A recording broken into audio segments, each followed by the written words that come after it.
Well, 2021 is coming in with a bang. This is welcome to the Tour to Strategy podcast for January 4th, 2021. Thanks for your patience.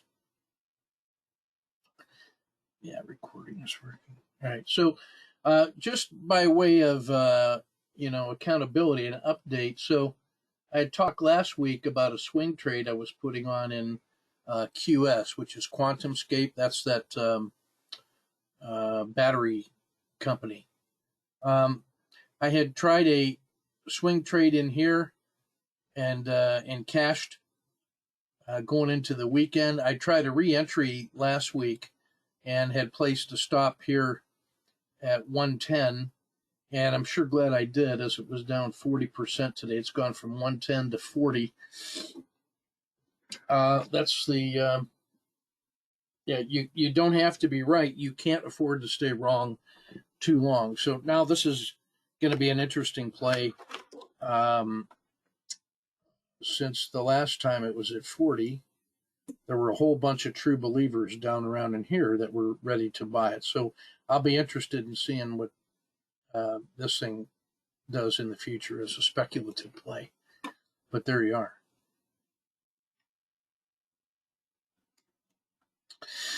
All right, so let's look at the market health check, like we always do, and we'll start with the 30-day range. So we made a new all-time high and 10-day high and 30-day high right here at the open, and shortly thereafter at 375.6.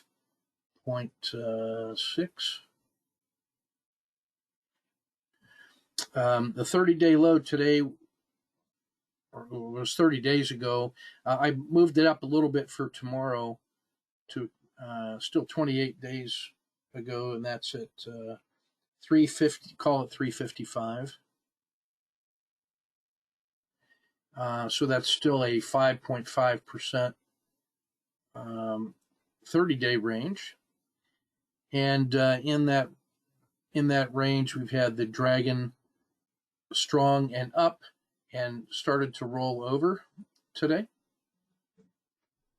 10-day high also at 375, 10-day low down here at 362, which gives it a, see if I can read that, 3.6% range. Tomorrow that'll still be the 10-day low unless we get a sell-off in here, and then this will at least pick up the new 10-day low in a couple days unless we get more of this. Today the market came back with a roar, and so if this was the previous range, we had 1, 2, 3.5 ATRs in a single day. So all of this nice, quiet, polite, declining volatility. We've got the volatility spike. It went all the way from Z2 down to Z0 and beyond. Crashed through the dragon without even hesitating, and crashed through the PSAR without even hesitating. Held support midday and rebounded, about, let's see, from 365, rebounded about 1%. So that was a 1 ATR bounce back up to close right near the PSAR level.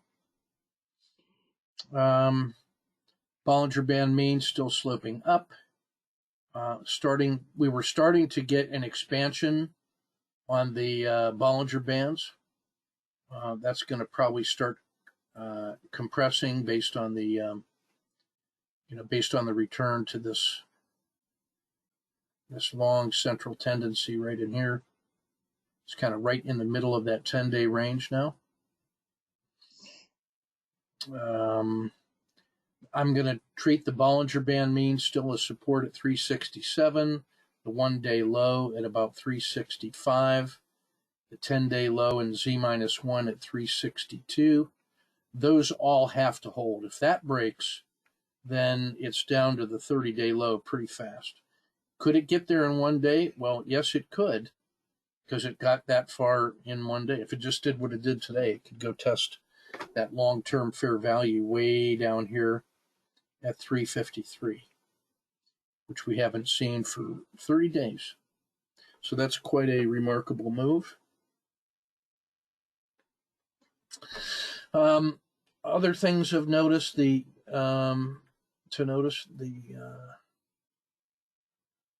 RL30 rolled over, and now we got a downward slope. So it's kind of, anytime I see this kind of pinching action, that means the market is getting into a really critical state, that this is rolling over while the PSAR has pretty much gotten flat. It closed outside of this little wedge. So if it remains below that, then it's clearly one of these.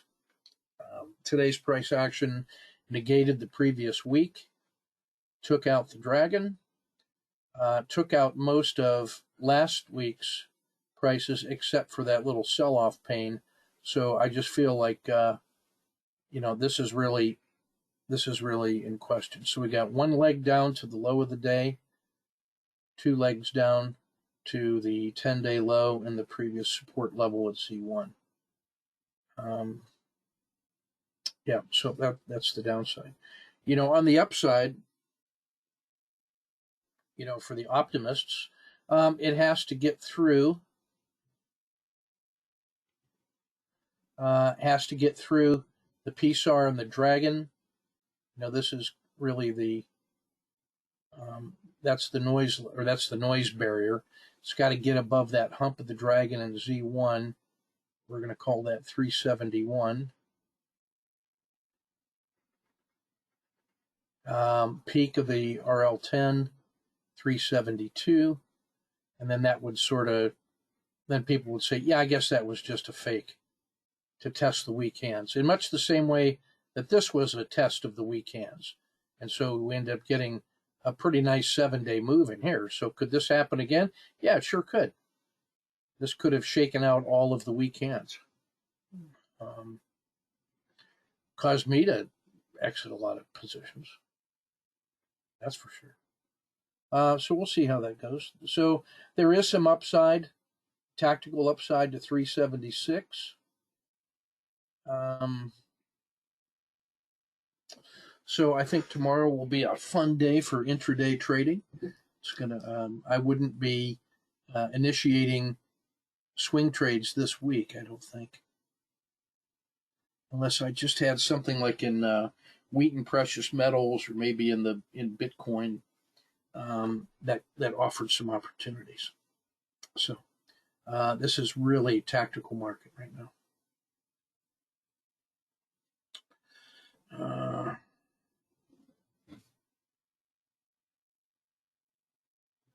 Yeah, and then tomorrow's Georgia. Yeah, Eugene points out tomorrow is Georgia, and that's going to be in the battle for the soul of the country right there.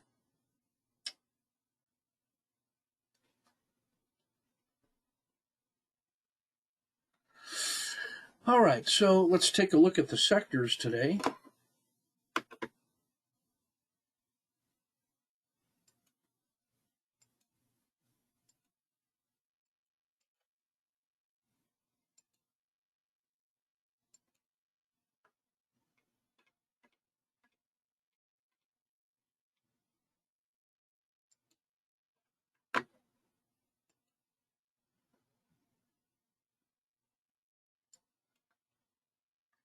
Here's the S&P was the big loser among the U.S. indexes at minus 1.36.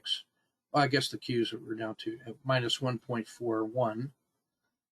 The Russell was down slightly less at minus 1.3. Diamonds minus 1.13. Even treasuries were down a little bit at 0.12.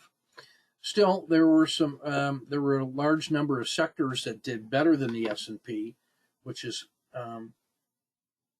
says that really it was the broad index itself that was getting rejected and only technology really underperformed. Let's look at the ones that underperformed first. In our stack, it was XLK minus 1.6, oil minus 1.9, and then the big companies. McDonald's 2%, Microsoft 2%, Amazon, Apple, and then in some of the speculatives there, the Ethereum minus 22%, Quantum Space minus 40%, Simon Property 2.9%, Wind 5%, Apple 2.5%. So a lot of things getting smashed. But what outperformed the U.S. today? It's important to note we're not going to see any things in the green until we get way up here into energy and clean energy. But better than the S&P by losing not as much. Finance and Brazil minus 1.35, Japan minus 1.18, materials minus 1%, FANGs minus 0.8, healthcare 0.4. Now we start getting into the things that outperformed. So we have, let's see, that is biotech 0.12, energy 0.16, clean energy 0.4, emerging markets 0.64, Mexico 0.8, oil exploration 0.9, silver 3%. The LIT, which is that lithium battery ETF, 7%. Wheaton precious metals, 8.5%. VIX, 8.7%. Bitcoin, 9.6%. And then some of the companies that did well, the whole energy, that electric energy or electric car. So NIO, 9.75%. Nikola, 5%. Tesla, 3.5%. It would probably have been better if it hadn't been in the S&P, so it's already starting to suffer a little bit from that. CRISPR, 3.2, U.S. Steel, 2.2, Devon, Walmart, Pure Storage, up more than 1.5, Alcoa, 0.87. So some of those swing trades that we got actually had some that went to the south side and some that went to the north side from today's price action. So some interesting work from this weekend. And then I guess today more than anything helps explain why we frame trades in both directions. You got to look at that. Let me find IWM because I put a swing on them last week to the long side. Where's IWM? Where are you at? Yeah. Yeah, so IWM, I had a swing inside here intraday. I like this. I like the fact that it had been outperforming the S&P for a long time, and then had pulled back more than the S&P, but then gave me a low and a higher low. So I entered caught a 2 in here, and then today ended up getting out when it broke through the dragon on the hourly. So I ended up getting this.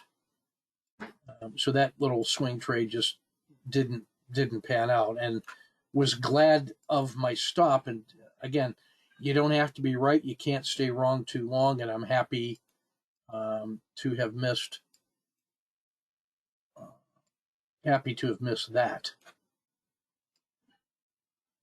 And since that's the first day of the new year, I was not interested in buying down here for a swing trade. I'll show you some intraday day trading on the Russell. We'll do some work on that one later. But again, this is a case where the tentative swing trade to get started was informed by the intraday trade action to just cut that one off early. So again, risk avoidance. I actually had high hopes for that thing as it was starting. It gapped up here, and I was holding the winning swing, I'm thinking, yeah, all right. And then as soon as it started going negative, I said, you know what? I'll live to fight another day, and was glad I did. So played a lot of defense today. All right. I want to go to the weekend or the daily report first, and then we're going to come back and do some bar by bar work. And I see Lisa, so get your, put your dancing shoes on, Lisa. We got some work to do today.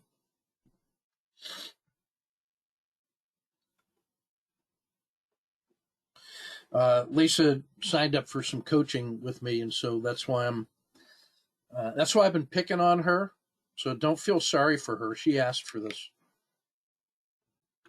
But that's what you get when you get personal coaching. You get flogged. All right. So get my rectangle. There we go. All right. Daily report. We've seen the we've seen the market health check already.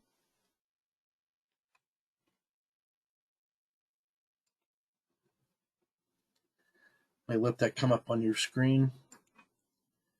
I'm shifting my internet connection just for a second. Try to get less lag. Hold on.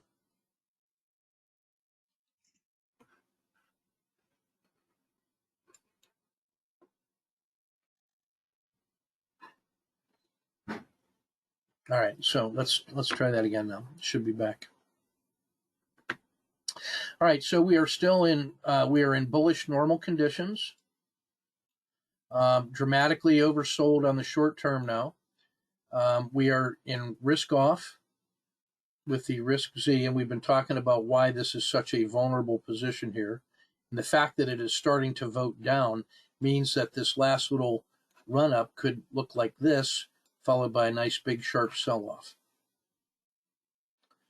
So what this would be the concern, and we'll see what tomorrow brings. No signals in channeling or overreaction, not yet. That should hit tomorrow.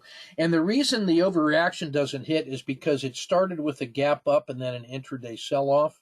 So tomorrow could very well end up triggering some overreaction trades, which means that there would have been two selling days, and then that triggers some long side buying. So I'm expecting to see some channeling and overreactions tomorrow at the close.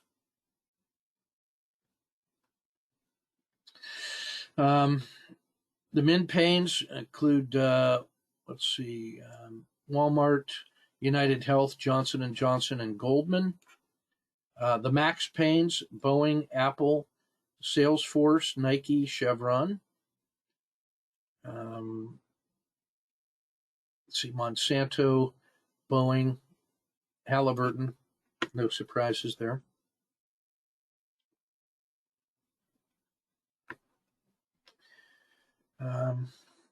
Shifting to the Dow Tactical. Let that come up on your screen.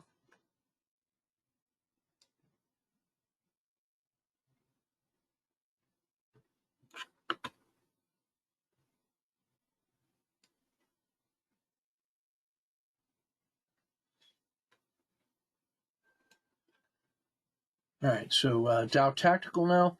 No dojis today. Lots of channelings in the Dow. Goldman Sachs, remarkably, was up and had breakouts on the long terms.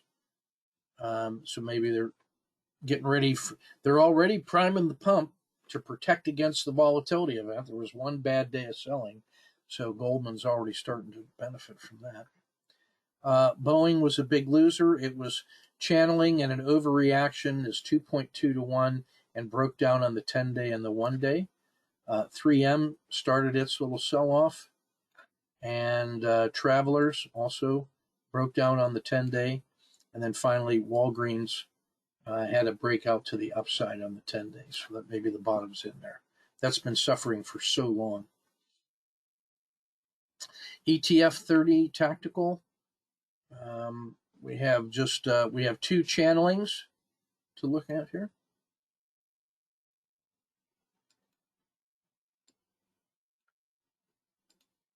I'll let you, in real estate and industrials, nope, sorry, have a breakout to the upside in emerging markets, and gold did very well today, as did silver. No surprises there.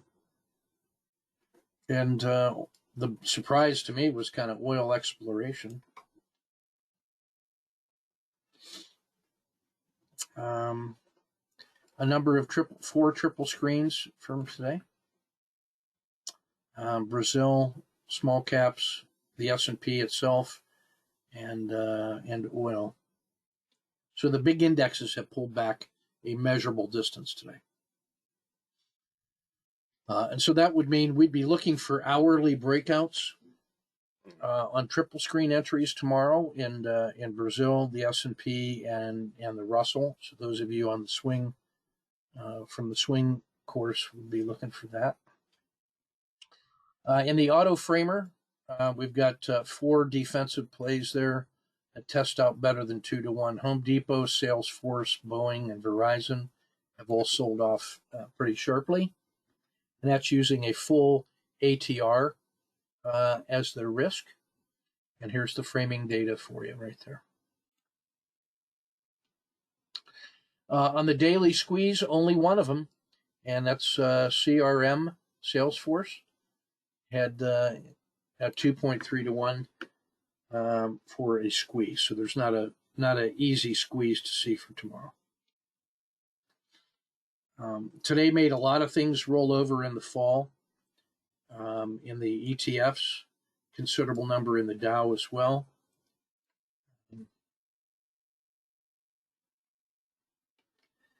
Of more interest is this chart that shows the extremes for the day.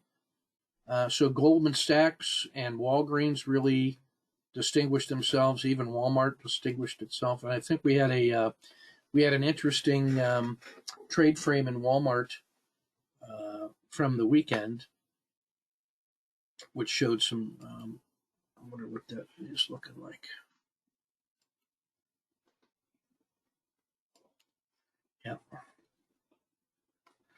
Yeah. So Walmart offered a long side breakout today.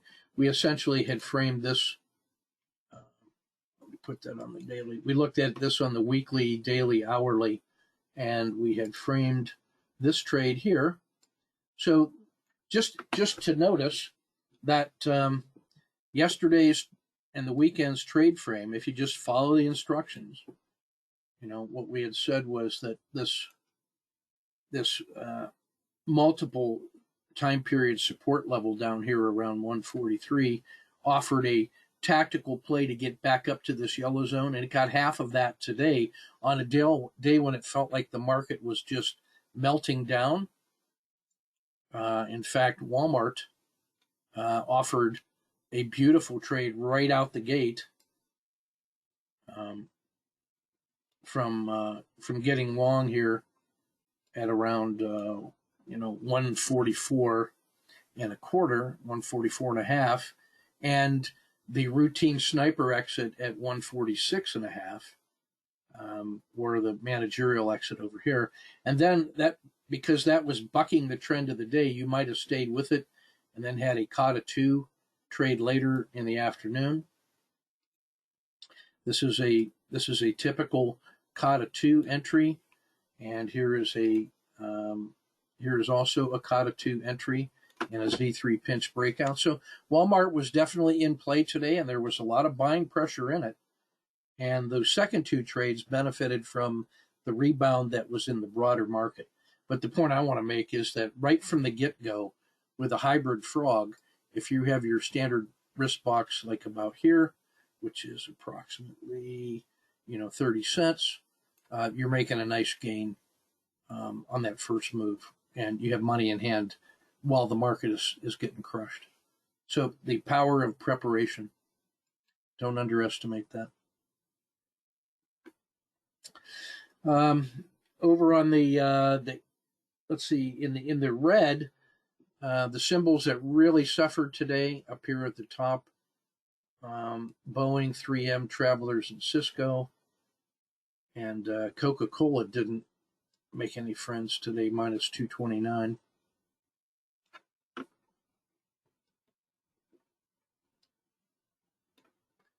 Yeah.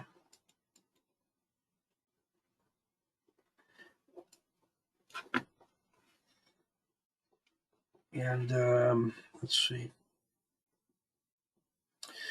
Yeah, in the 30-day regression line, what you'll notice here is that today's price action made the parabolic regression line roll back under the straight regression line. So that curvy black line, that's sort of a front runner of the straight regression line. That's down. This rejection here of the long-term average in the slope of the 30, that's actually troublesome. And this failure to cross back to the upside in the RL30 slope, as you can see here, that's suggesting some more downside is possible. The percent stretch rejected the Z1 excursion, and this failure to follow through is starting to look troublesome.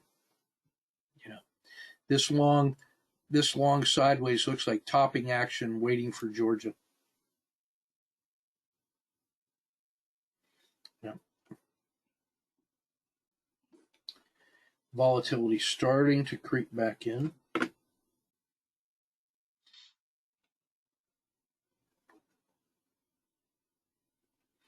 Yeah, failure to really break out to new highs, and the river is so narrow that it doesn't take much to see it getting all the way back to 350 and 340 to the downside. Okay, let's take a look. All right, Lisa, get your dancing shoes on. Okay, we're going to go through some a number of trade frames right now. Let's start with this one.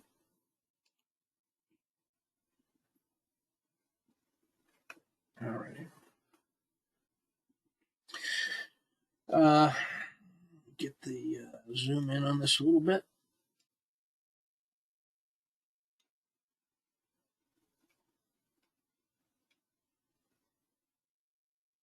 All right. Just so we can kind of see where we are. This is, the market had been open for a couple hours, and we've seen a number of sell-offs and recoveries. So typical intraday directional size moves going from Z2 to Z2.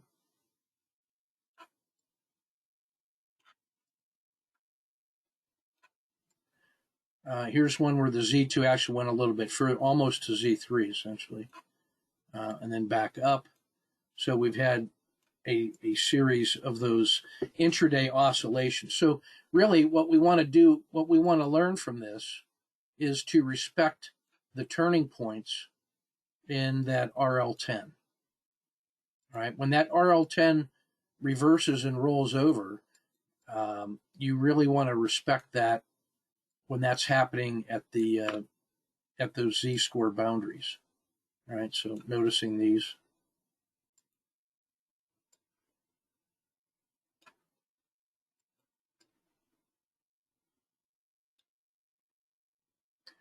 So that's the kind of intraday behavior this guy has.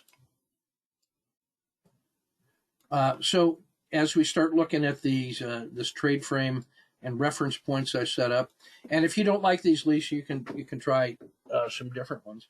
And if you're playing along at home, what we're looking for here is we've come to a period of declining volatility, and sideways quiet channeling has sort of settled in. That it actually it made a slightly lower low. The high it achieved here is lower than the high that it achieved here. So we've got we've got a Z3 pinch starting to happen here.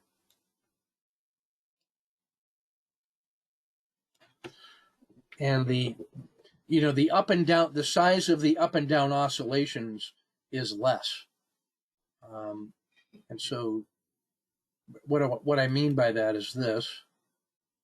From peak of the dragon to belly of the dragon, it looked like this. That size of a box.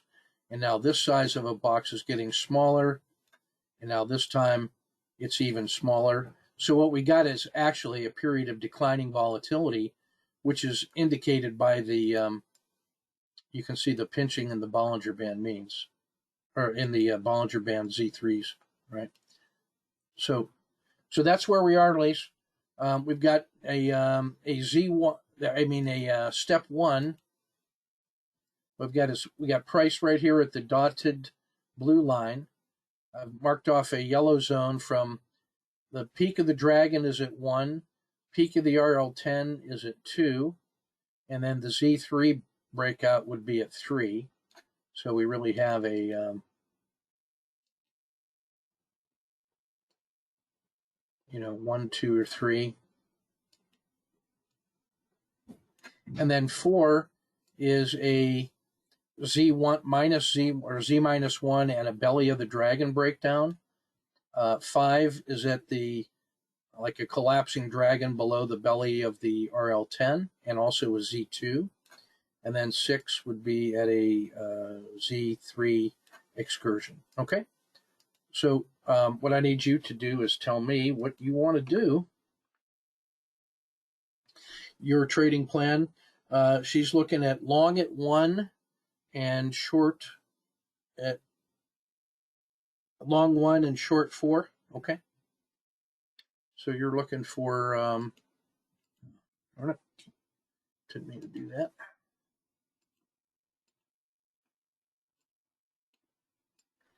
So you're looking for a breakout above 1 to go long and a short at 4. And what would you use for your initial box?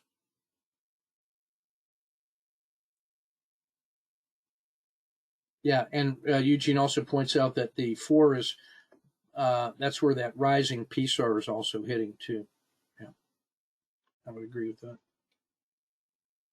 And what size of and then using the, that risk box of the dotted line. So if it breaks out to the upside, whichever way the breakout occurs, it would be half the yellow zone as the risk box. Fair enough for execution risk. Okay. So let's see what we got. You guys playing along at home should also be working on this yourself.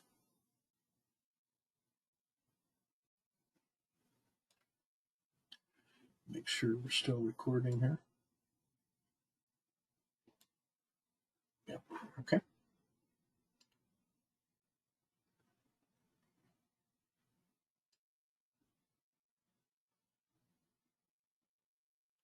All right, Lisa, you're long here.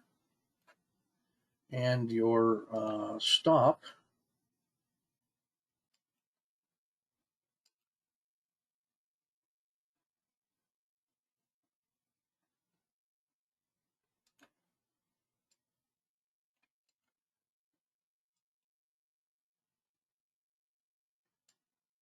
this is your stop right there. Okay. Now you're at 2.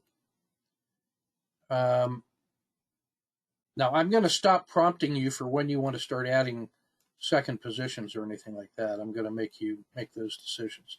In previous frames like this, I have gone through the leading questions for her. She's going to add a position at 2. Do you want to take that position right now? It looks like price landed right on that green line at the end of the bar. So do you want to add that one? Okay. And what about your stop? moving the stop to 1. Okay.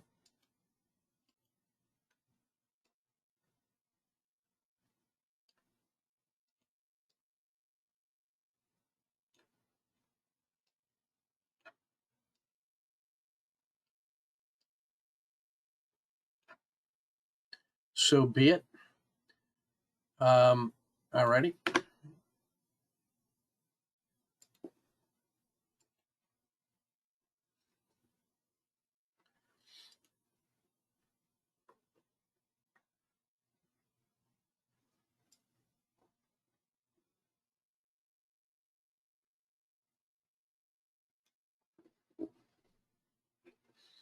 Oh, I'm sorry. I meant she corrected that. She was looking at like 1.25.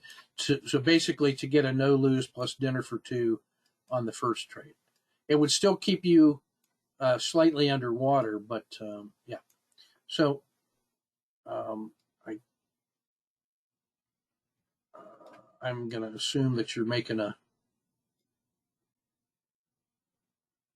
and you're being aggressive with your entries. She had committed to a third position at 3, and then yeah, I'm going to give you some slippage on that one. I'm going to say that you waited till the breakout and you got a little slippage. Stop cheating over there. All right, and now where do you want your stop to go?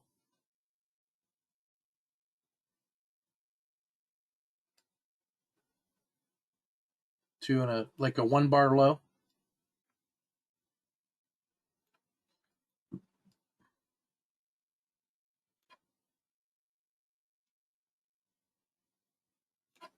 Does that look correct? Okay. Mm.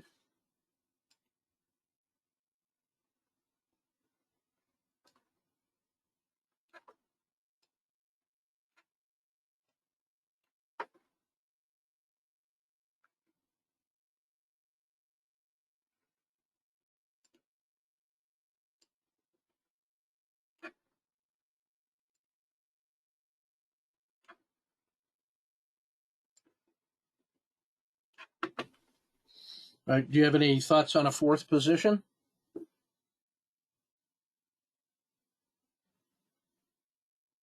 You'll notice that 8 is all right. So basically, if it breaks above 7, because right now the price is at like let's see.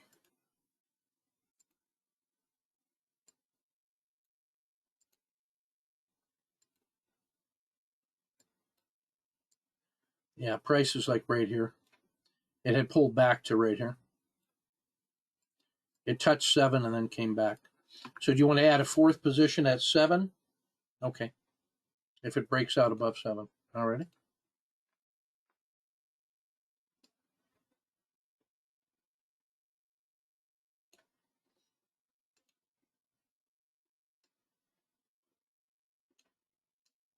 All right. So you got your move to 7. It immediately started to collapse. I will let you exit at your 3rd entry for scratch if you want. You'll notice that the stop is still where it is. Okay, staying in. Stop okay where it is. All right.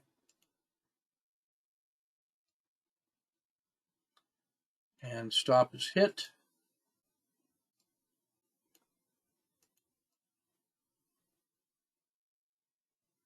And that's basically going to be a scratch trade.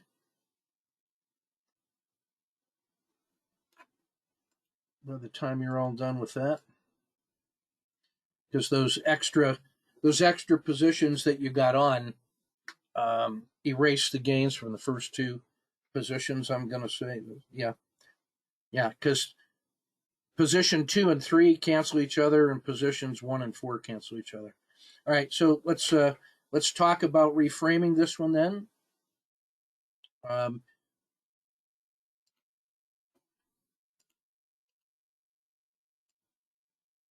You tell me where you want the yellow box drawn. There's the top of the move at 7, and then maybe to 1 to the PSAR. Does that feel about correct?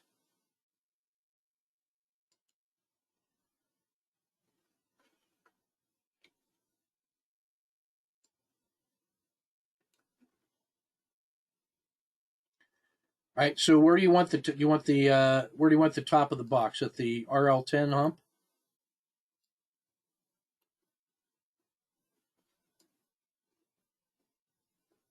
And the PSAR? Okay.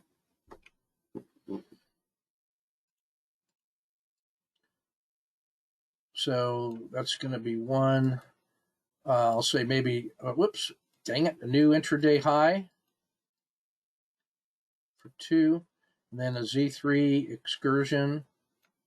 So that would give us to the upside 1,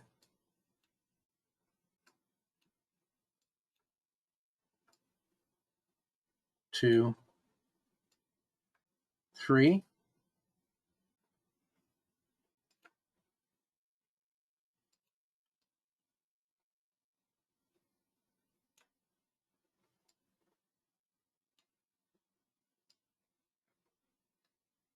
Four, say 5 is the Bollinger Band mean, and 6 is probably the previous, I'll say Z1.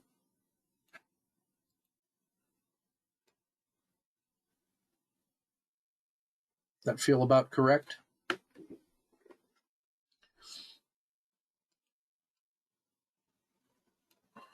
right, what's your trading plan?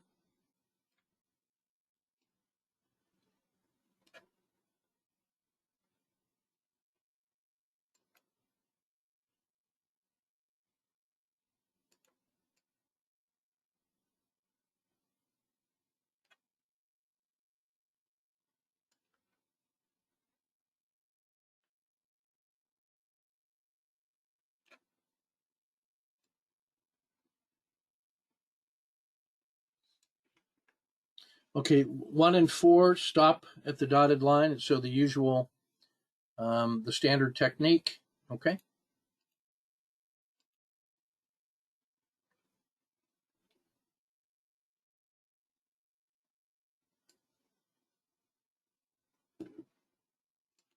All right, you get your long here then.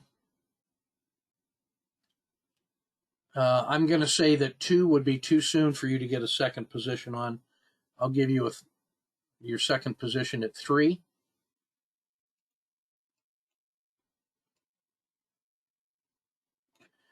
And your stop,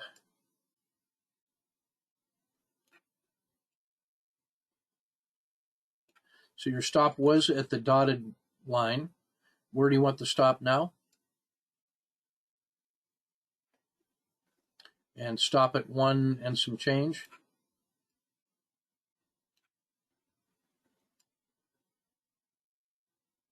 Okay.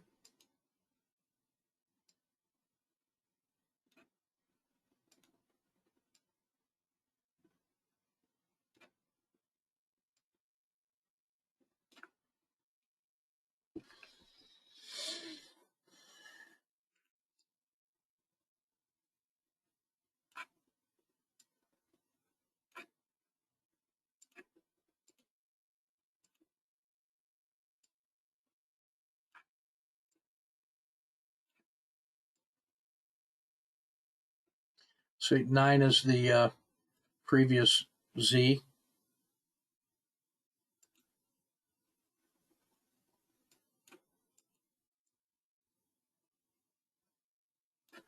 Talk to me about your third position.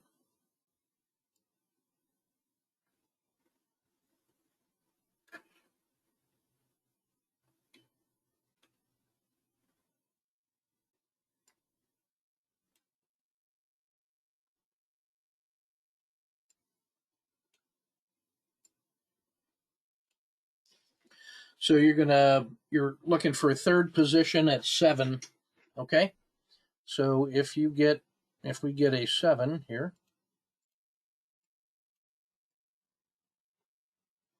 All right.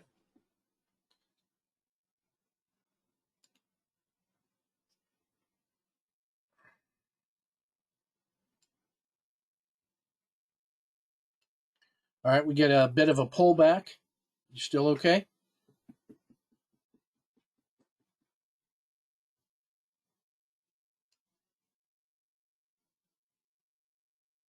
Still okay?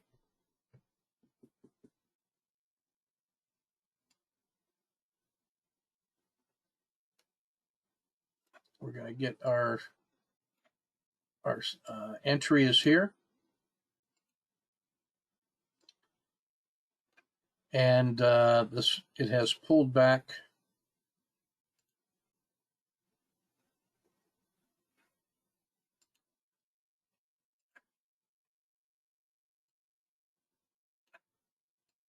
Price is now at the yellow dot on the skin of the dragon. Moving your stop to 2.5. Okay.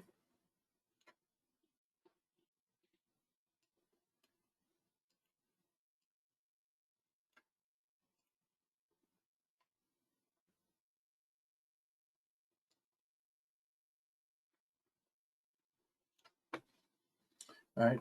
Price is now moved up to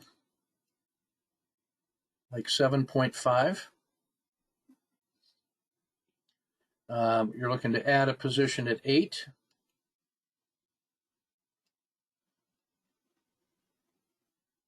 And your stop to 3 and some change.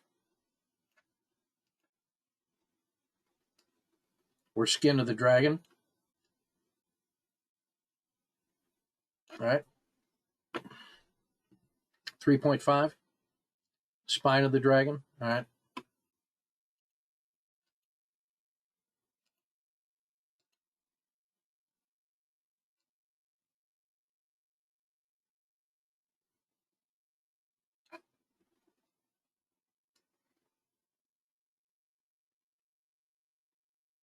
Okay, you've had 4 bars, no new highs, no new lows. You've got an inside bar. Still holding your 4th position at 8. What about your stop? Any change?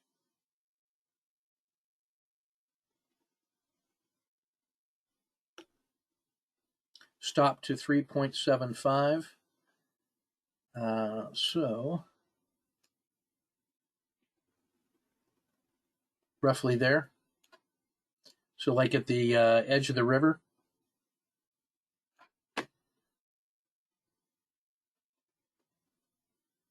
Okay.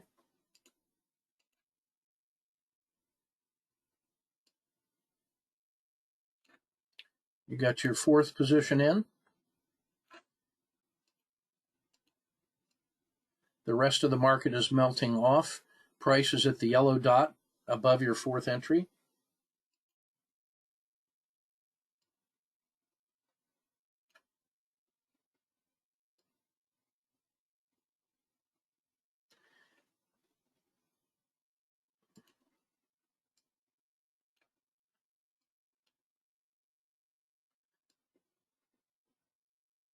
And stop to where? Same spot or 7.5. Okay. So basically a 1 bar low, keeping that, yeah, right about there. So in full sniper mode.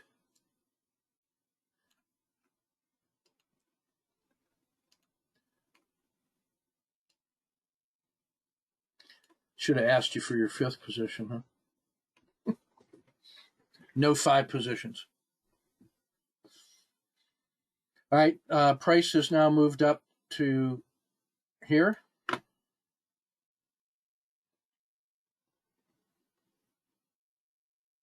Stop at 8, so break even on the 4th position.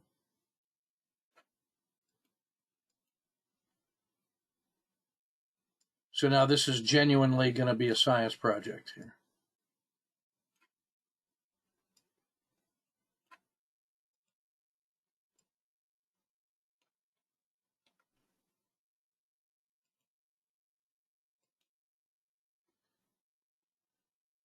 So at this price level, you are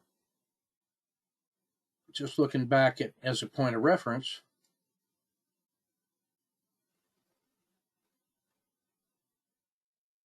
You have cleared the previous high. The RL270 is probably well off the chart, to the upside there.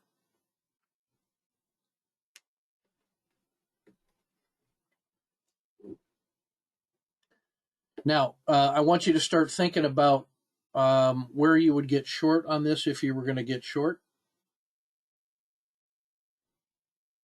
if at all.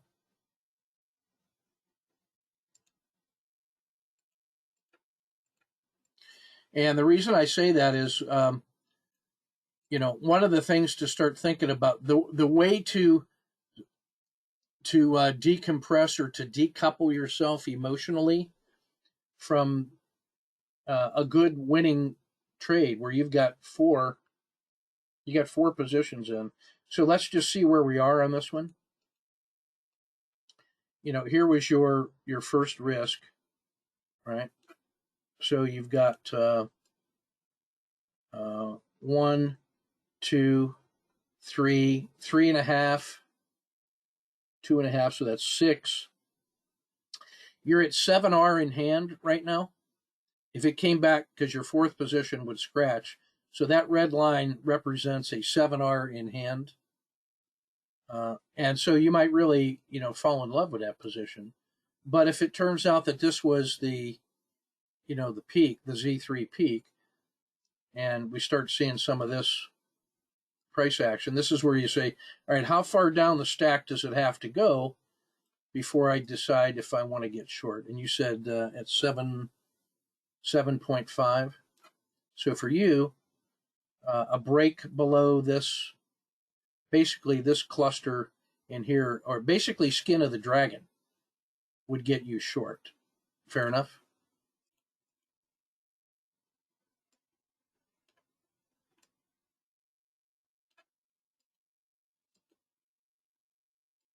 So just as an emotional control, emotional regulation, this is a way to decouple from a good position that's 7R in hand. Okay. All right. So here we go. And we could figure out the rest from there.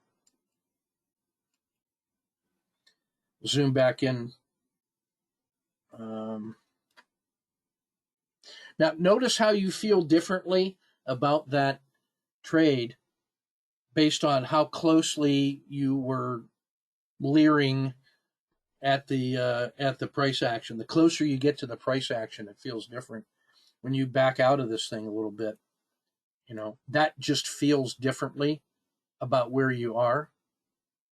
Whereas when you're in the middle of this thing, man, I got four positions in, or four increments in, it just feels differently. And even when I screen that price off like that, it feels a little different.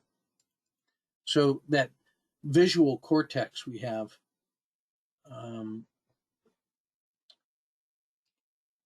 is really compelling.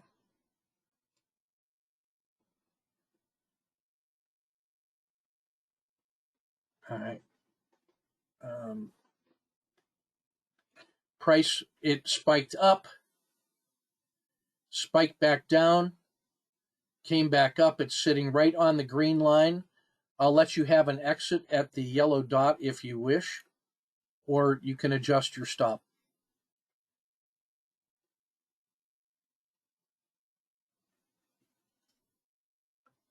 And I'll even let you take a partial exit, although I'm not a big fan of partial exits.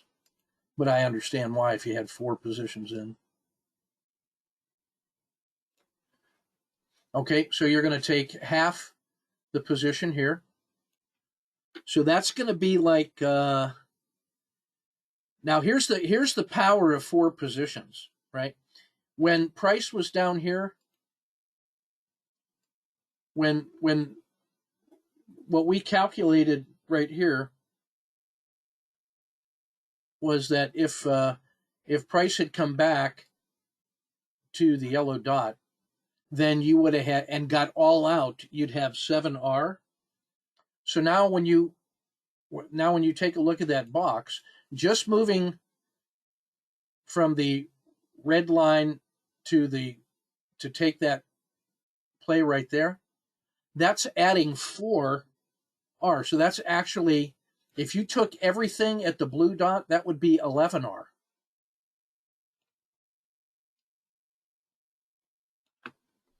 That's the power of 4 positions. It doesn't feel like a lot, but man, does that make a difference. So you took 5.5R at the blue dot, and now you get 2 positions in, and your stop is at this yellow dot red line. You want to just leave it there, or do you need to move it? Price is up here at the yellow dot.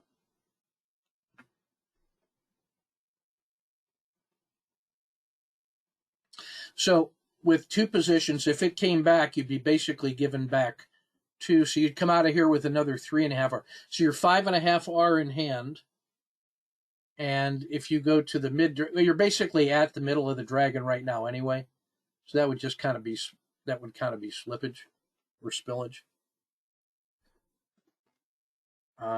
If you went to the top of the dragon, that would preserve an extra R.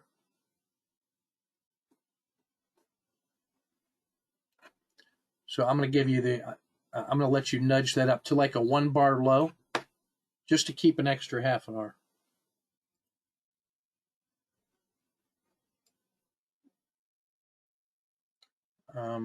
That does not hit, by the way.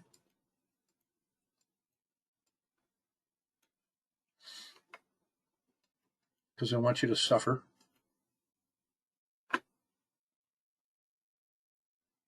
So you've got you've still got 2 positions on. Price moved all the way up here and is now sitting right on Z2.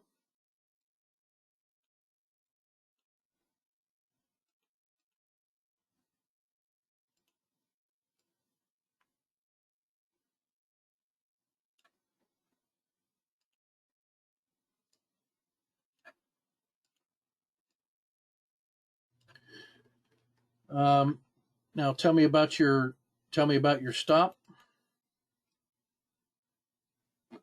And remember, you are well above that thick blue line. You are well above all the previous noise levels.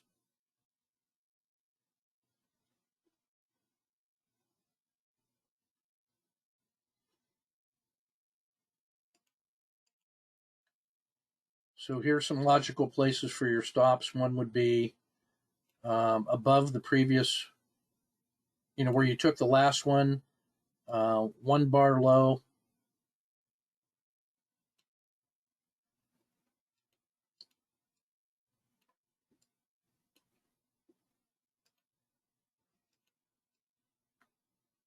So 10 or 11. Or you could take everything at the yellow dot.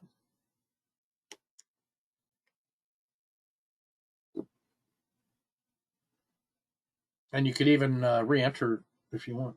I'm trying to tease you.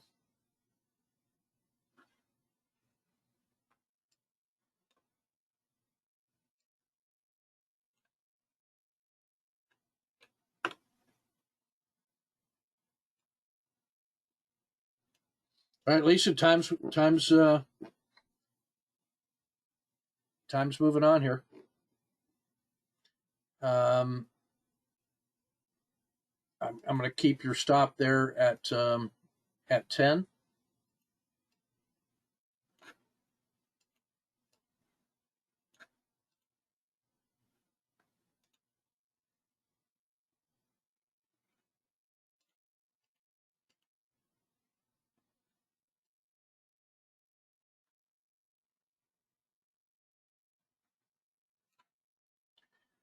Price pulled down and is starting to move back up.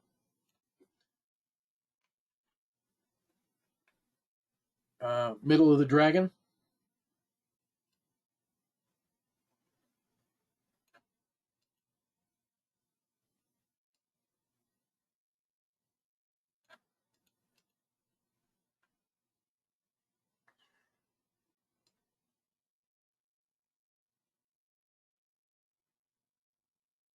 still in.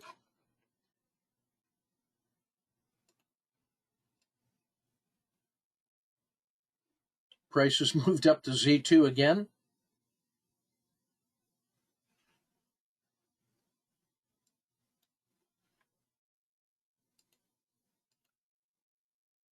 I'm going to give you I think a stop like right there. Unless you tell me otherwise, because that takes out that preserves all of that sideways chop.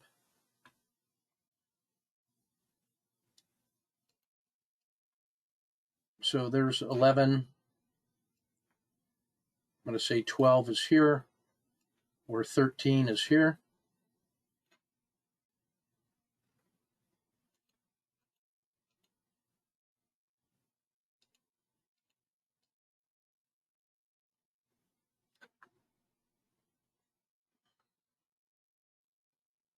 I don't know if Lisa can hear me or not. Oh, shit. We are disconnected.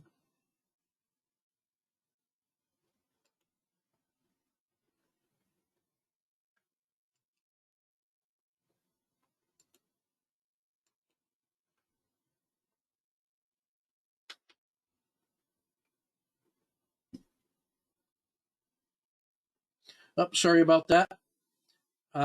Yeah, we had the connection froze. I'm using the cell phone connection. So still here. Yeah, this is definitely just to catch up with the chat in here. So the Wu Wei exit is a lot less cognitive effort. This locks in a lot more pieces, but it's a lot more work.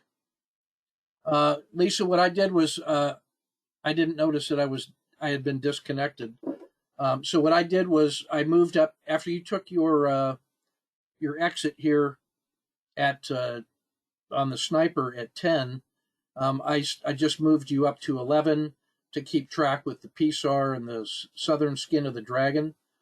And now prices moved up to the yellow dot, and now your choices are for a stop 11, 12, or 13. Knowing you probably would have considered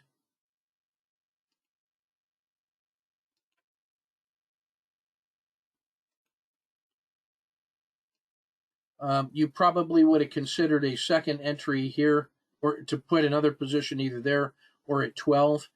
I'm gonna just we're not gonna. Yeah, that's what I'm thinking is probably around 11. Just knowing you, having seen you do that before. So I'm going to give you a third position back on at 11. And now you can give me where you want your stop, 11, 12, or 13.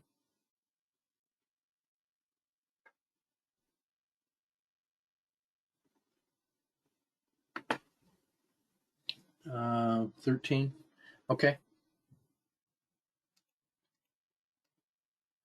So the stop is basically there at the RL10.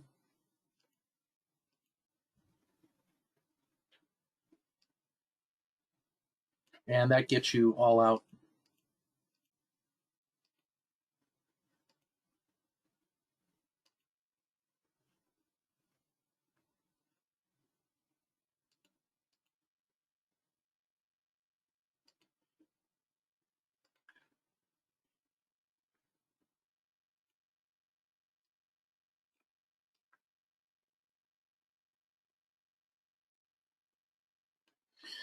All right, so let's see, you had 5.5 at the blue dot. So those other two positions give you an additional 1, 2, 2.5 times 2. That's 5. So that's 10.5. And then the third position gives you 1. So that's 10, 11. So this is about a 11R trade series. All right, so now you're all out at the red dot and the yellow dot. So price is now at the yellow dot.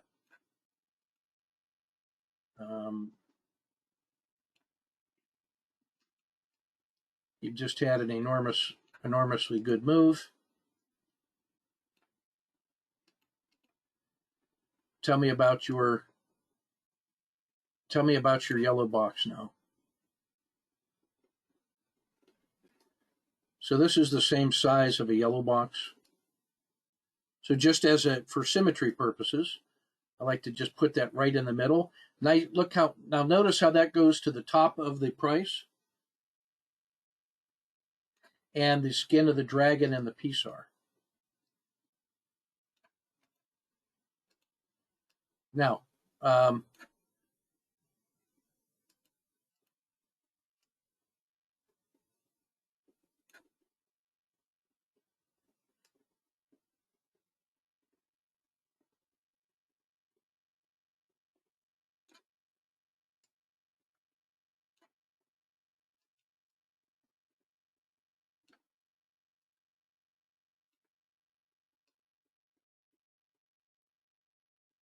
so something like that.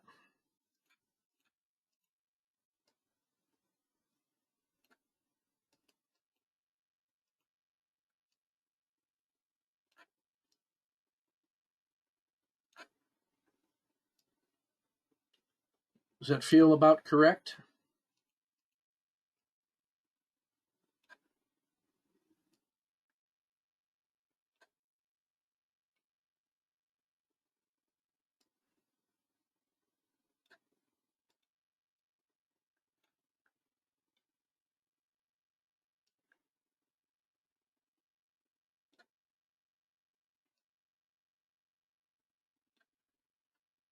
Okay. Give me your trading plan.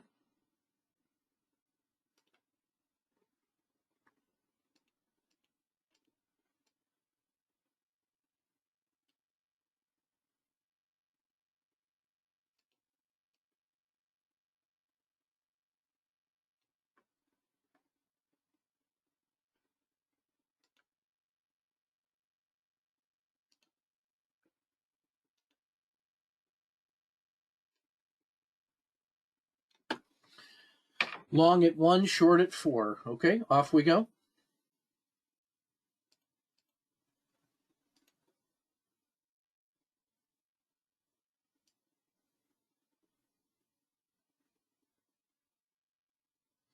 Whoa, how close was that? You lucked out. So you're short at 4, and your stop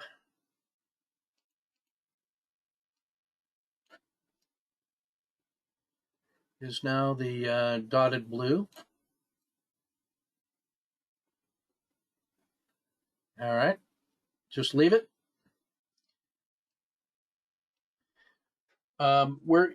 What's your second position? Stopped out at 11. Yeah, okay.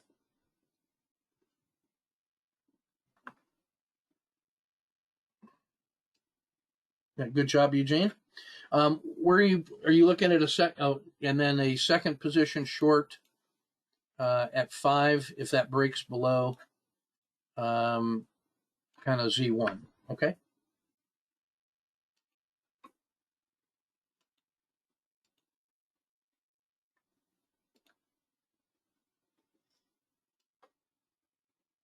I want you to notice way up here, up top, you got the RL270 rolling over and rejoining the party.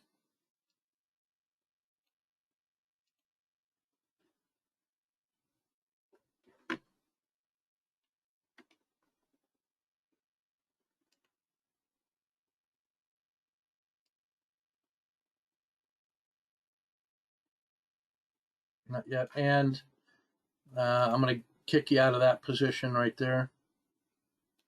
So -1 execution R.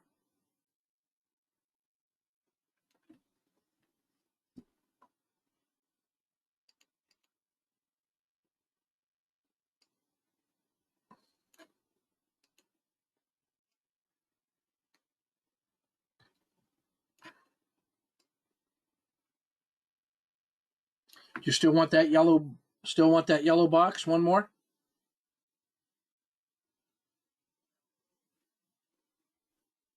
Okay, same plan, just fire again. So this is getting into the zero state, eliminating your directional bias.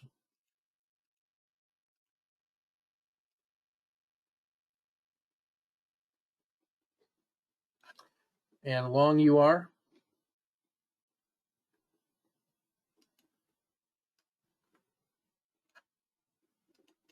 I bet that surprised you.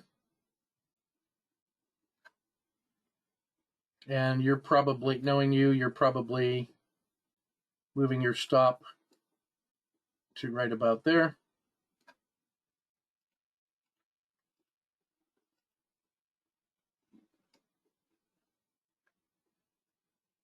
And you're scratched out. Okay, so you come out of that. You come out of that at plus 10.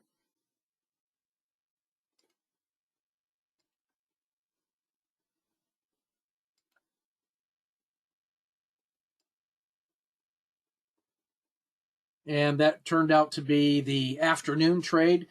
So all this crap in the middle here, all of this yellow zone was the lunchtime trade.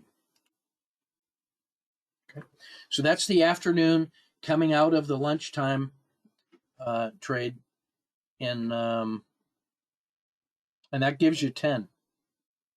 That move is a 10-hour trade. Okay, yeah. I think I doubt you would have bet that, huh?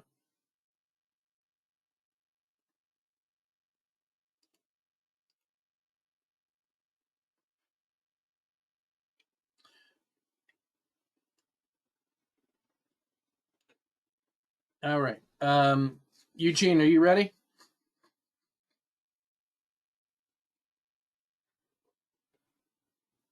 Okay, here's a symbol. This is right at the opening. It closed yesterday down here in this black box, and that the size of that black box is the Z3 to Z3 excursion, or it's Z3 to Z3 pinch box. It gaps up between, and then I've drawn the yellow box from 1 to 4 with the dotted blue line, and it's 6 minutes in, and price is just slightly above the blue line, the dotted blue line. Let me put a price arrow on this thing so you can see it.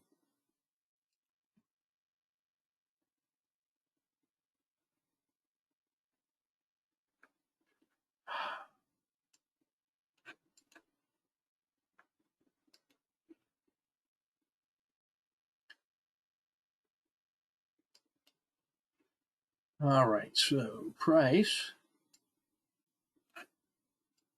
is right here inside that yellow zone, and it had it made a high of the day, I think. Oh no, I'm sorry. It opened here, and then and basically has just grinded up, and so that's like 6 minutes in now, and this gives you the that's what that looks like. Okay, and price is right there. All right, guys, log in your trading plans. Would you get long at 1 or 2 or 3? Start thinking about where your second position would be if it was long. And the way to start thinking about that is you say, all right, let me just visualize if it just started taking off from here, at what point would I trigger a long position? How much further? So at 3, it's moved another whole black box. Or if it started to reverse,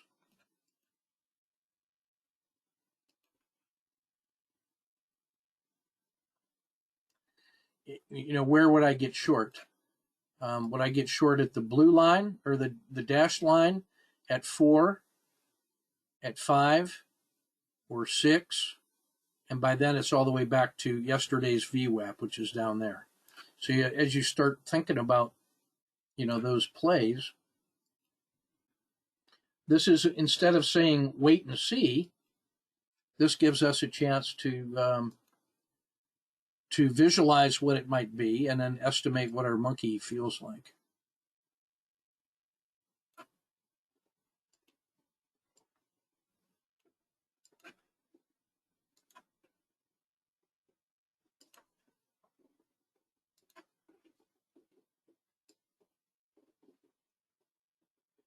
Okay.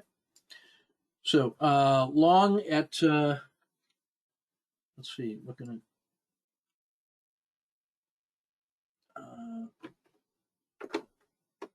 long 1, short 4, trailing stop at 0.5 in the box. Okay, got it.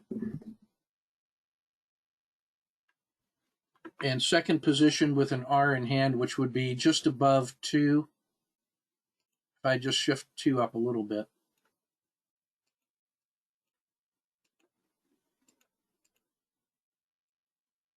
That would be about correct there. Okay. All right.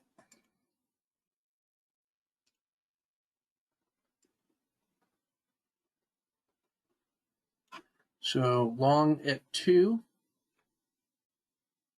I'm sorry, long at 1.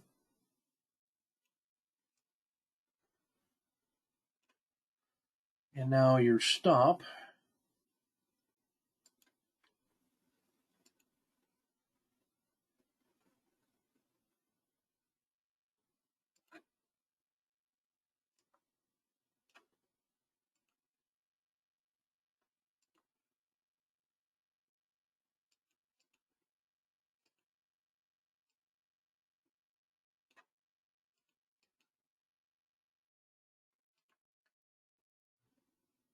Okay, so there's your stop right there.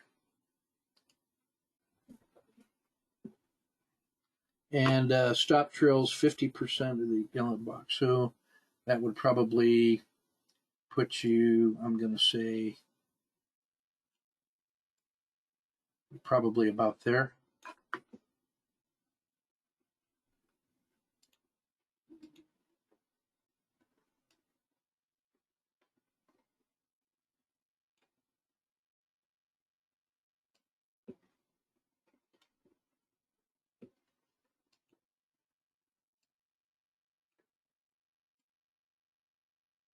All right, so your stop would now be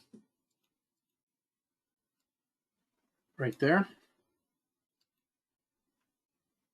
Third position,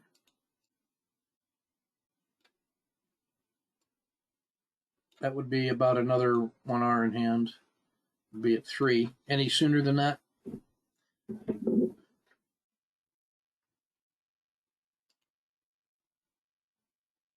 Okay, no third position. Got it?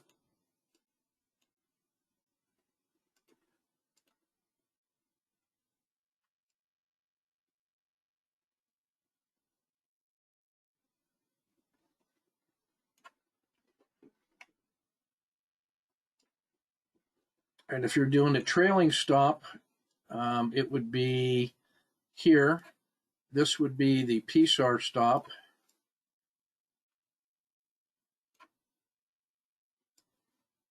This would be the manager stop. The Wu Wei exit here would look like this. Basically that one right there.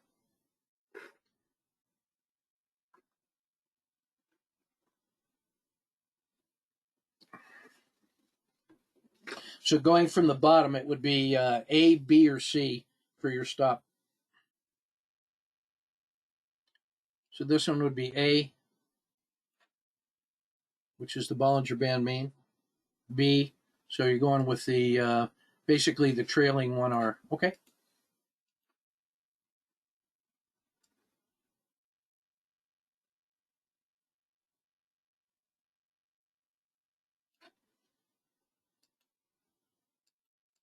Okay, so that knocks out, that gives you 1 R in hand. The second entry scratches, but the first entry makes some gains. So now you got a Z3 pinch happening in here We might even go, look at that, nice, if we went Z3 to Z3.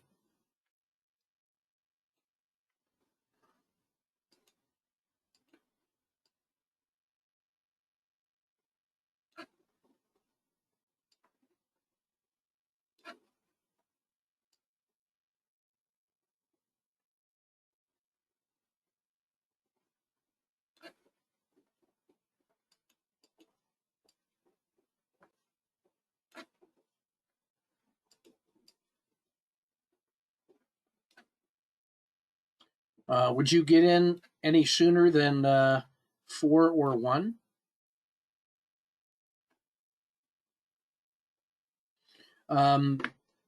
So this is Wheaton Precious Metals, and the S&P is selling off. This is when the S&P starts selling off.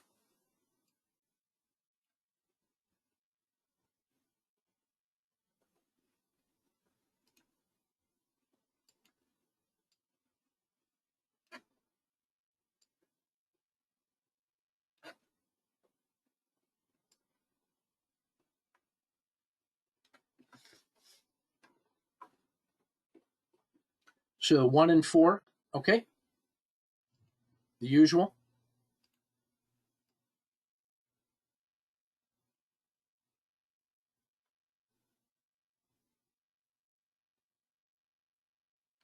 Long at 1.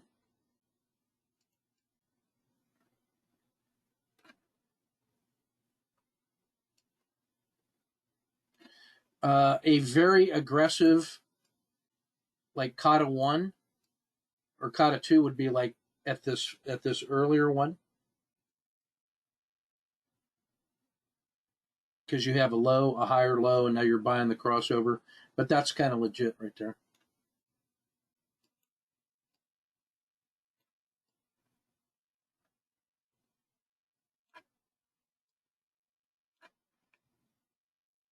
Okay.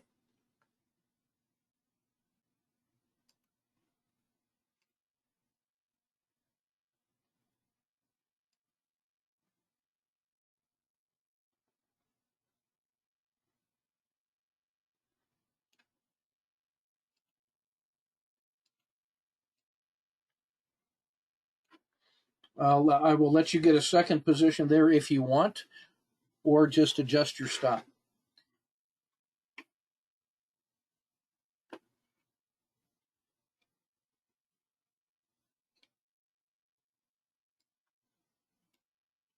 And then using the PSAR stop. Okay.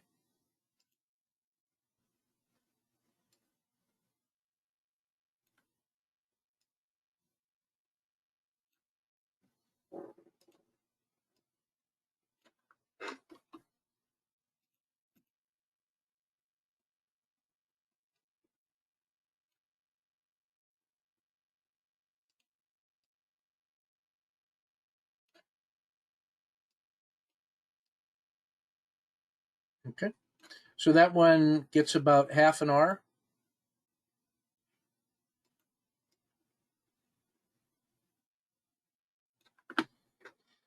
That gives you a Z3 to Z3 breakout if you want it.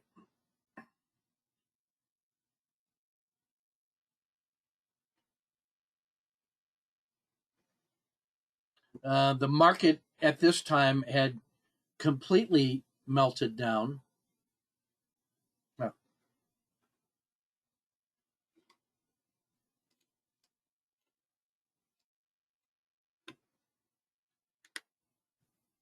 You should see it in a half second there. Yep, there you go. Yeah, so the box is 1 and 4. And then the Z3 excursion would be, 2.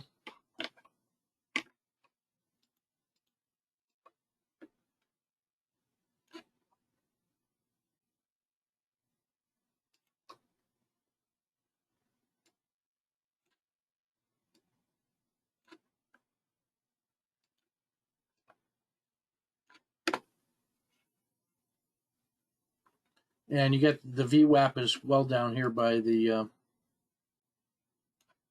by 5.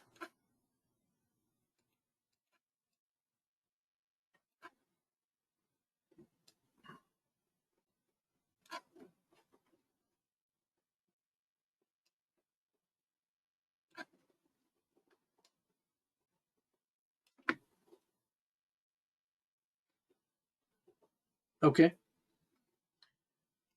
Short at Z3 breakdown. Okay. So like at 4. Oh.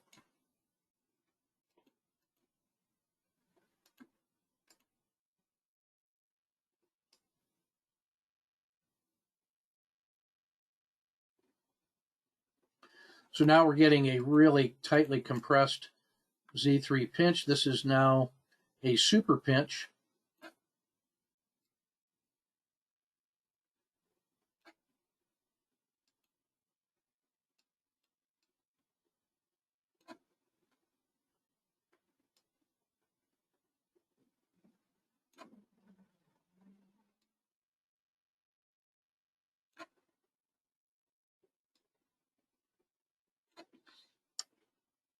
And short at the new 4.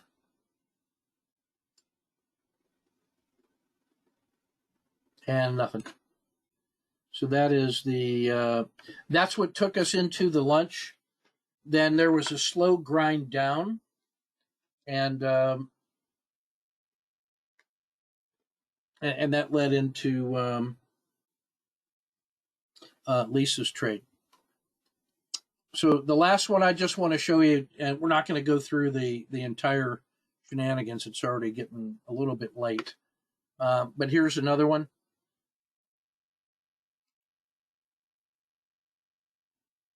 Lets you lock in your choices. I'll let you get short at 4.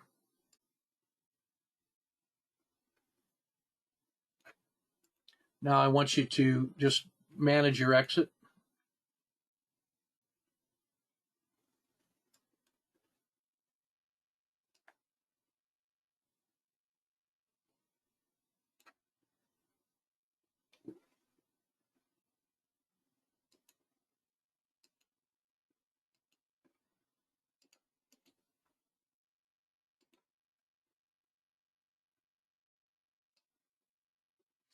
I will let you get a second position short at 6 if you want.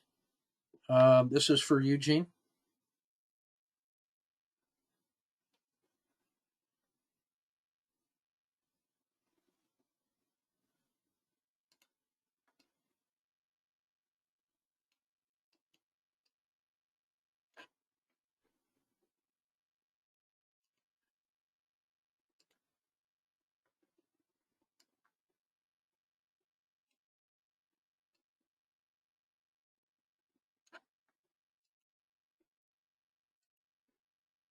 Let me know if you want the second position. Okay, one more bar.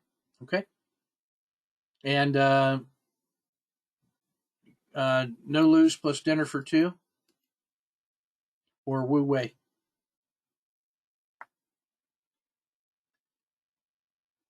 This would be the no lose plus dinner for 2 is like right here.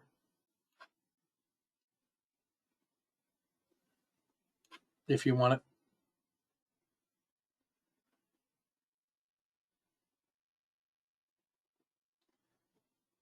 Yeah, okay. I concur.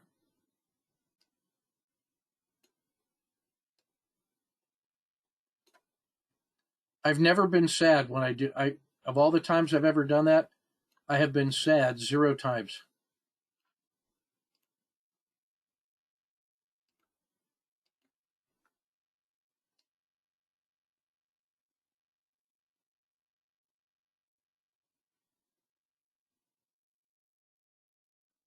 Just made a new low. There's the PSAR.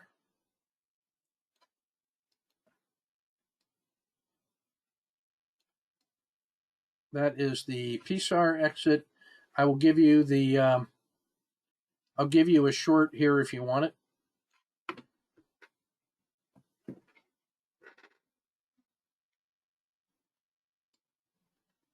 like right there. That's where the RL10 crossed the baby dragon again.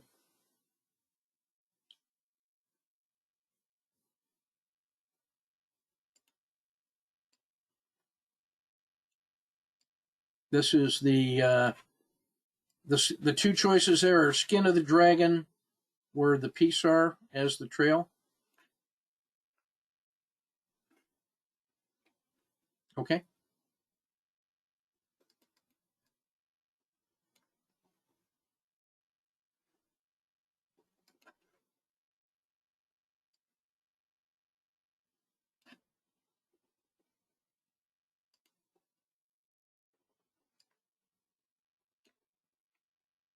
There's one bar later. So probably like right there.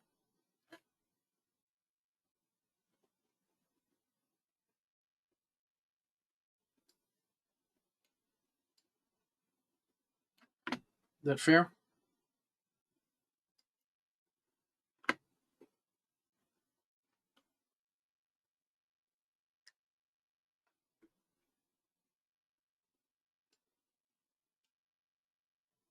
Okay. And this would be the stop. Would be skin of the dragon right there.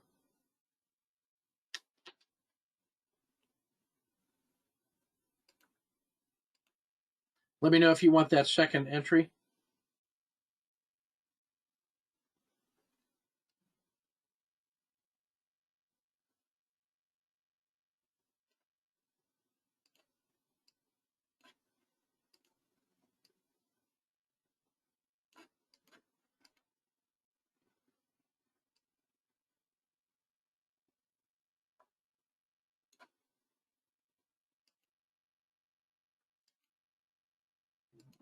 This is now the skin of the dragon. That is the other skin of the dragon. That is the spine of the dragon. Going from top down, 1, 2, 3, or 4.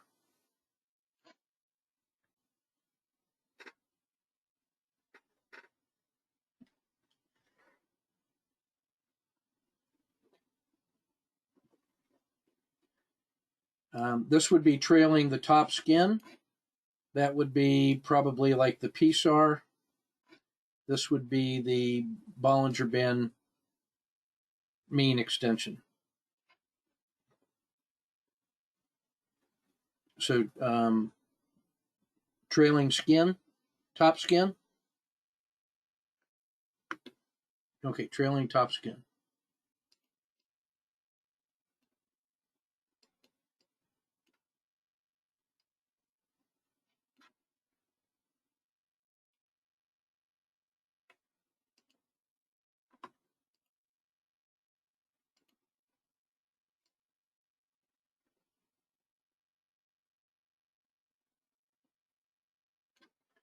Okay, trailing the top skin.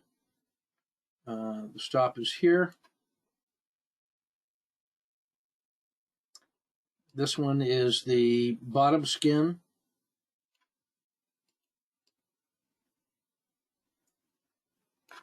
Top skin or bottom skin? Top skin it is. That now shifts to look like this. You know, the projection on it looks like that.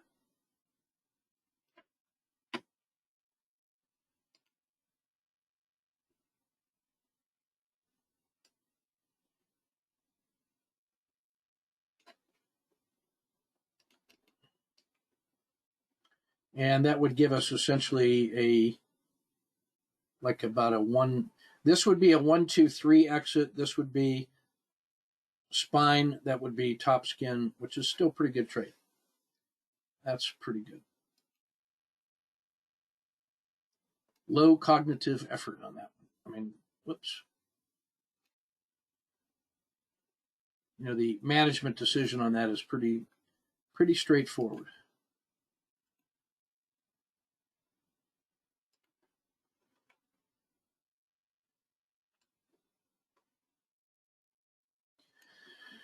Yeah, the only concern I have on that one is, and you know, if you were doing this real time, you might have more more time to judge for the sniper. This excursion here, that gives back quite a large sum. That's like a if I'd given you more time to think, that's probably, this one is where the RL10 crosses the baby dragon.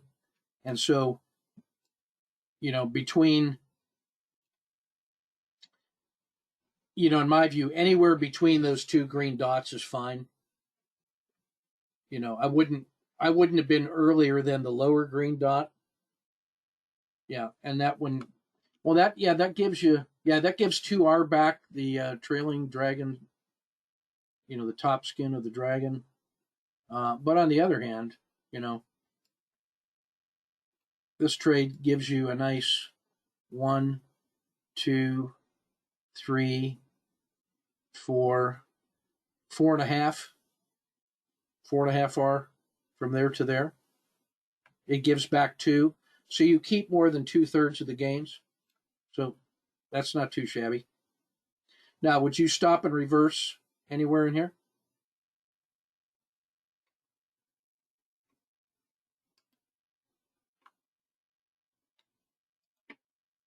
Because now we have this move off the bottom.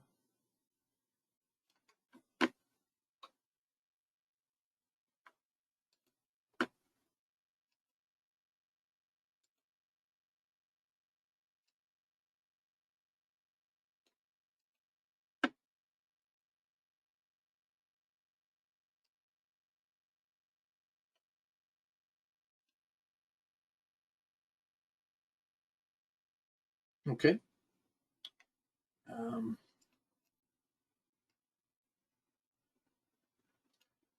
So looking for, probably the PSAR dot would end up being down here by the bottom of that yellow box. And the RLXD would probably be, this is the 2 period, or that trailing 2 would be the green arrow.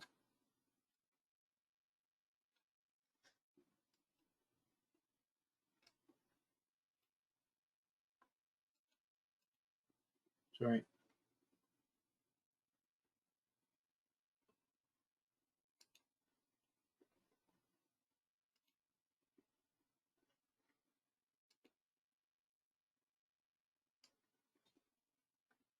All right, so you've come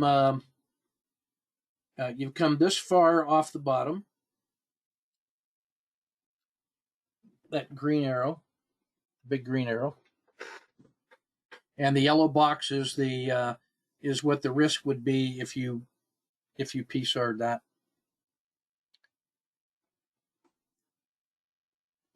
Or the yellow box, if you stopped in reverse, your risk would be the yellow box, which is just a little bit more than your original 1R. And then the horizontal arrow would be the Z minus, or the trailing PSAR. The second horizontal one would be about an RLXD, or price crossing the dragon, I should say.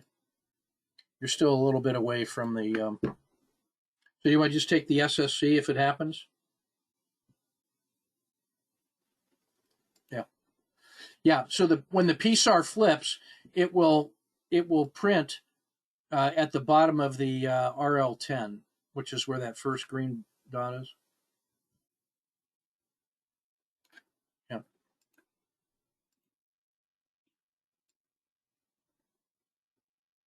So you now have, this is an SSC entry if you want it.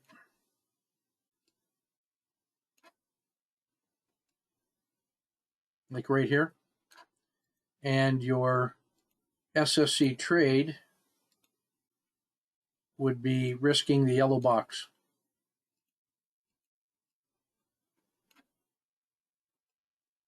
If you want it.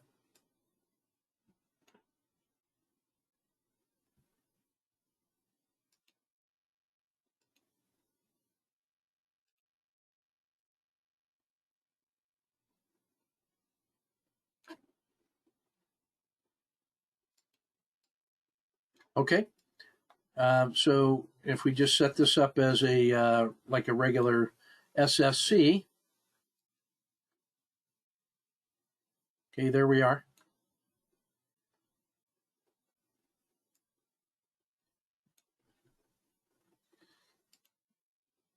You want to just try an SSC with a Wu Wei or a trailing PSAR?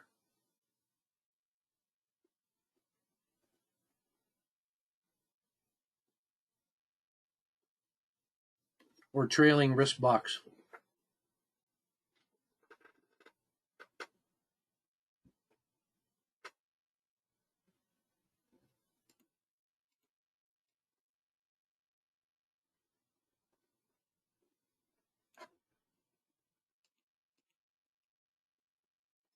Yeah, the PSAR, see that PSAR dot is like right there. And that prints right where the RL10 crosses, or where the RL10 bottoms out.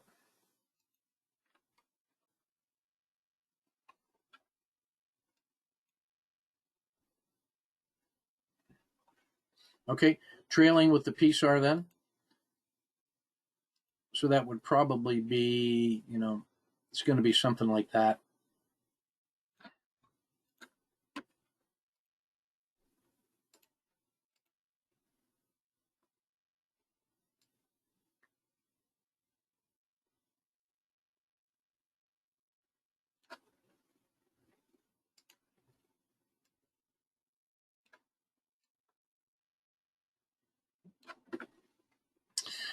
Fractional.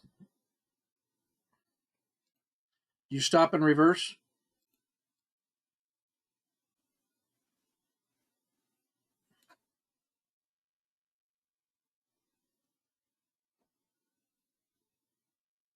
Okay. Would you re-enter on the long side?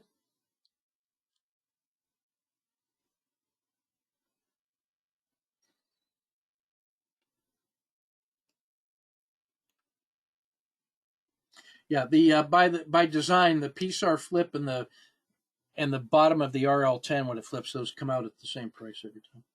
So you're going to wait for the collapsing dragon.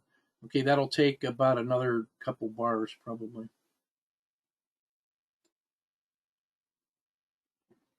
All right. Do you want to be short there then?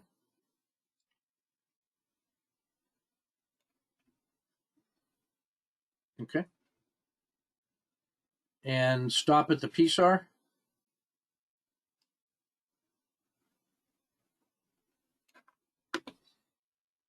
Okay.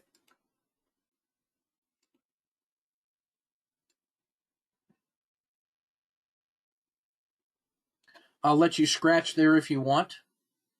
That would be a fake one go to.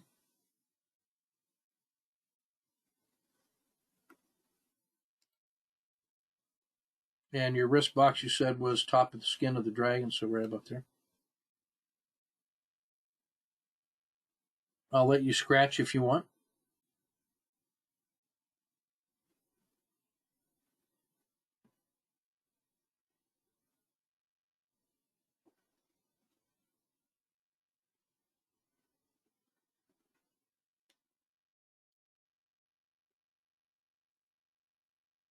Okay.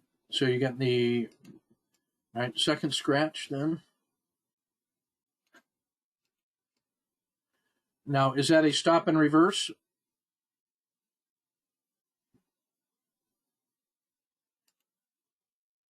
Or are you going to wait for the SSC?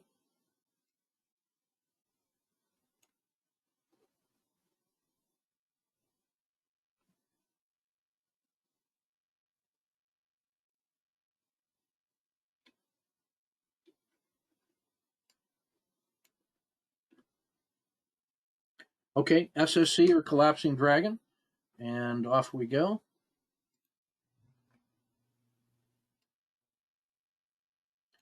That's a SSC right there.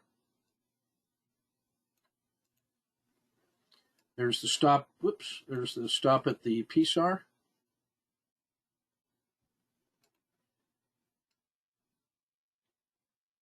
Dang, nabbit.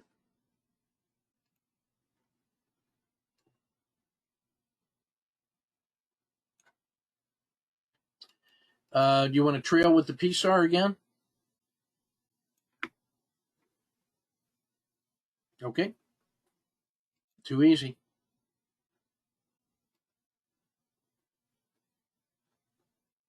Now you just have it just broke out of the river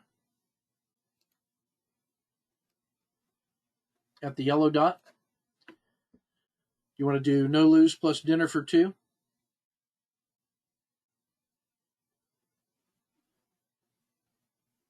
Or trail the PSAR?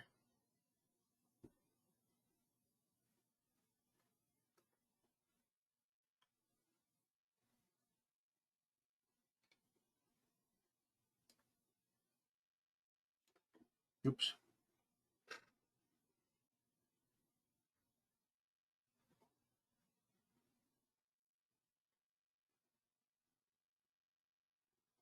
Okay.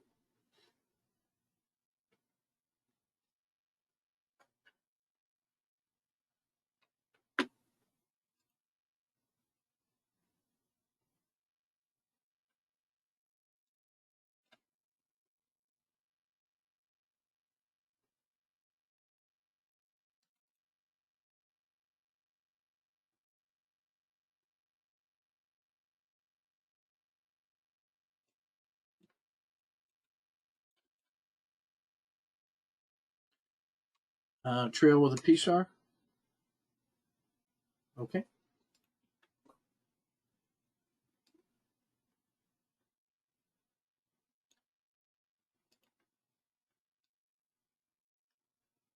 The second yellow dot, it's moved out another smart move there.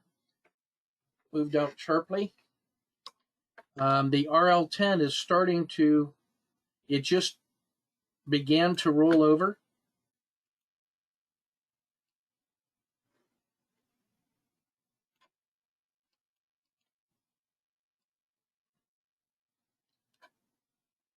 I've drawn the PSAR stop, the southern skin, the spine, and the top of the dragon, which is about a 2-bar low. So starting from the top down, those 4 stops would be 1, 2, 3, 4. Or you could sniper exit right where you are. Okay, so 3. Bottom skin of the dragon.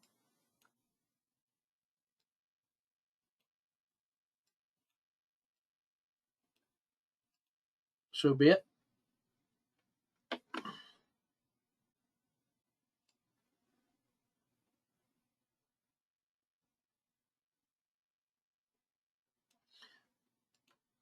All right, it has now moved out sharply. Oops. I'm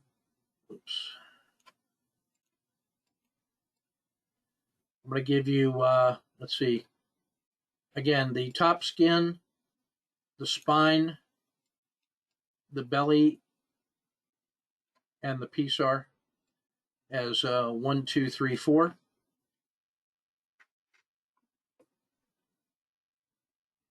At a minimum, it's trailing the PSAR the whole way. So staying with 3, bottom skin of the dragon.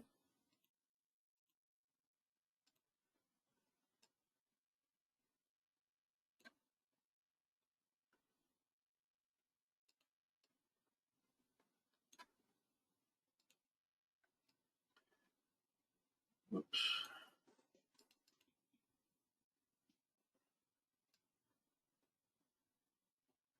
This has gotten back to where it collapsed out of the Z3 before. So we have 1, 2, 3, and 4 remains the PSAR.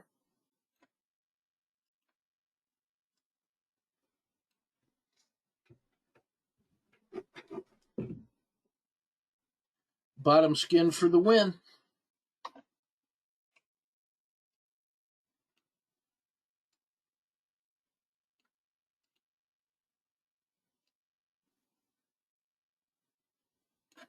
And out at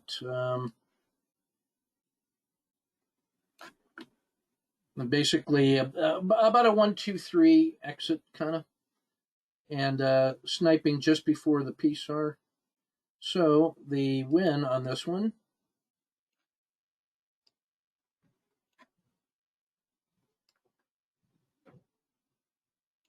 It's going to be,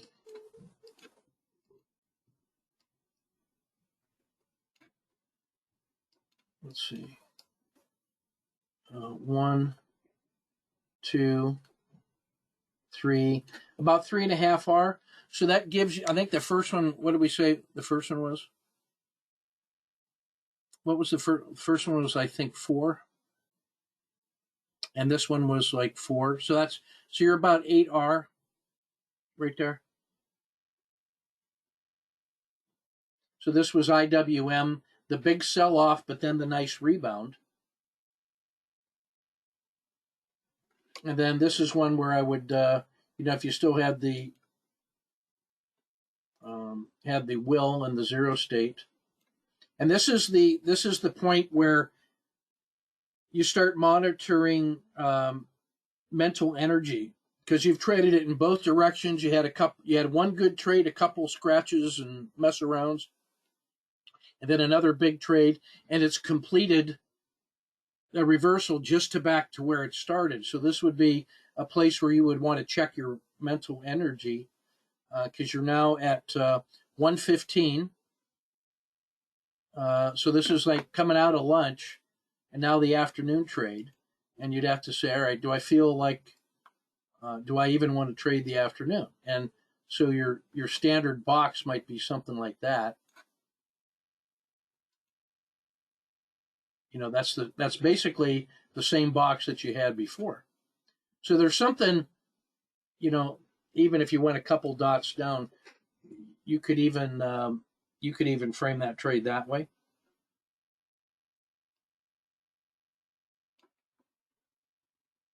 So this is where that visual box trading can save you some cognitive effort.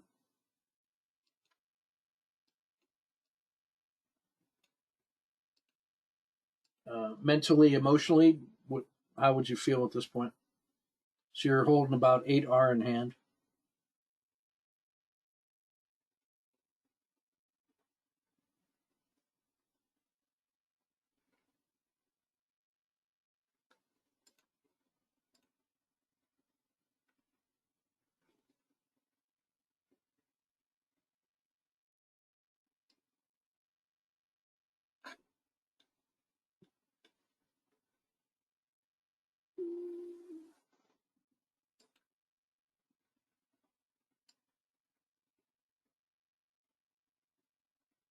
So now you're getting into the chop, going into the afternoon, late afternoon. It's 2 o'clock. You might now put this box over on here. See what we got. It couldn't make a new high. It's rejecting the VWAP.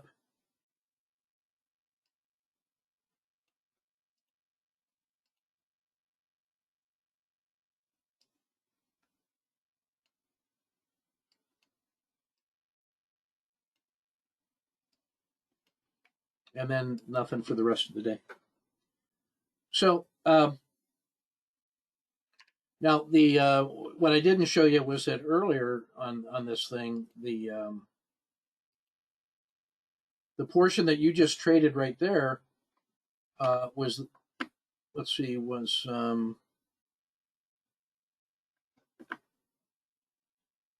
this segment.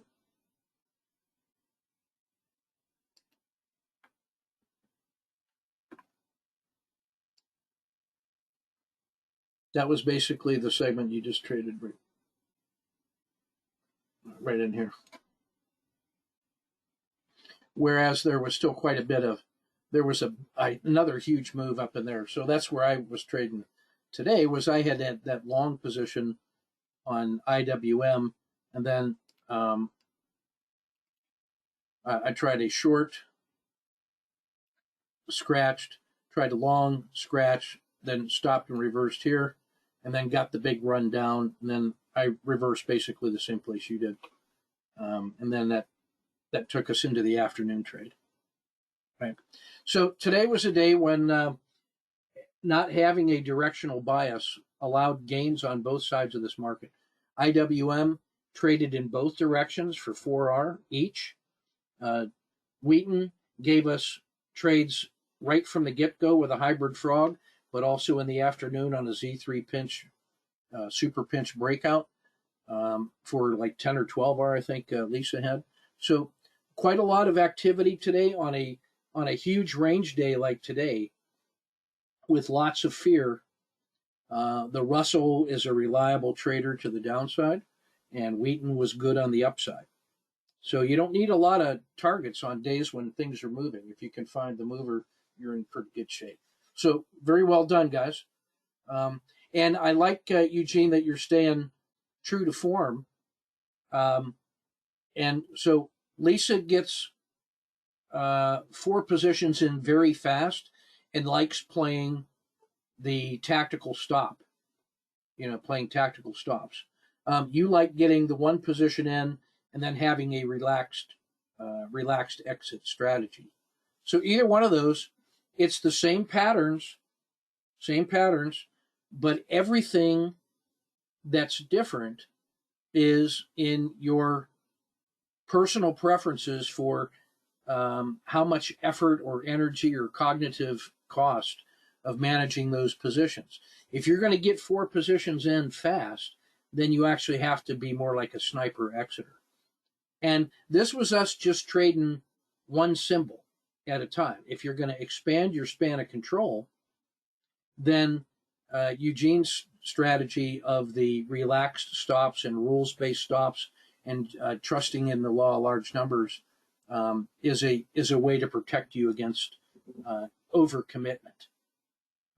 So there you are. Okay, that was today's series of trading lessons with a little bit of swing action in there. Tomorrow's going to be another fireworks day right from the open. So take good care, guys. This is what you get if you're in with the the personal coaching program and all that other stuff. But there's a lot you can learn a lot by watching, and if you're playing along at home and replaying these, then you're going to get a tremendous benefit. This is what the workshop really is. It's not listening to me lecture about the rules. It's you getting in there, getting your hands on, and getting the repetitions and making the decisions. And then the questions that I'm asking you are coming from the way I'm reading the indicators and the situation. So that's the internal monitoring, much more important than the entry, right? So that's everything I got. I'll get this published and posted, and we'll be ready for tomorrow. Yep. Take good care.